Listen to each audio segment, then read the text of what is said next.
Matt Williams has spent years attacking the Springboks, branding the infamous 7-1 bench split as against the spirit of the game and claiming it discriminates against backs. But now, after watching South Africa dismantle the All Blacks 43-10 in Wellington, Williams is dancing on the grave of the bomb squad, declaring it has died a quiet death and hailing Tony Brown as the saviour of Springbok rugby. The 7-1 bench has quietly died, thank God. No one went to a wake, and no one is saying, "Isn't that sad?" Williams told the DSPN podcast, "They played some absolutely extraordinary rugby and unleashed the talent and athleticism that we all know is in these South African players, and unfortunately, New Zealand saw that the other week." This is the same Williams who once accused Erasmus of breaking the game. Now he's praising the Springboks' evolution, crediting Brown for turning them into an attacking powerhouse.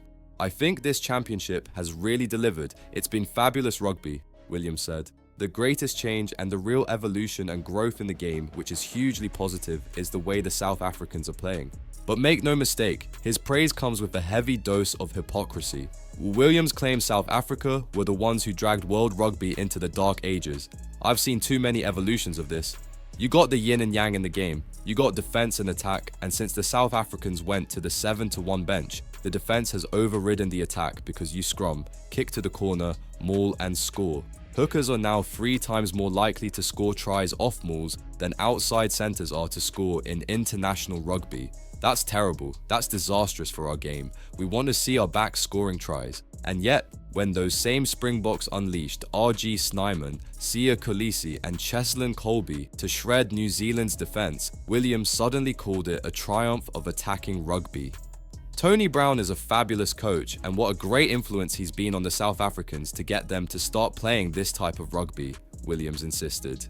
Let's be clear, the Springboks have been evolving for years. They didn't need Tony Brown to suddenly teach them how to run the ball, but for Williams, it's easier to pretend that Rassie's 7-1 innovation is gone, rather than admit that South Africa are rewriting the rules and humiliating the teams he once protected. And then there's the contradiction. Williams says the box destruction of the All Blacks is a good thing for New Zealand. He claimed, "Now, in the short term, obviously, I understand everyone in New Zealand is hurting. My New Zealand friends are just mortified. I get it. But in the long run, I think that's going to be great for them." Great for them? It was the worst loss in All Blacks history, a record humiliation. Yet Williams finds comfort by saying New Zealand will bounce back while crediting Brown for South Africa's success.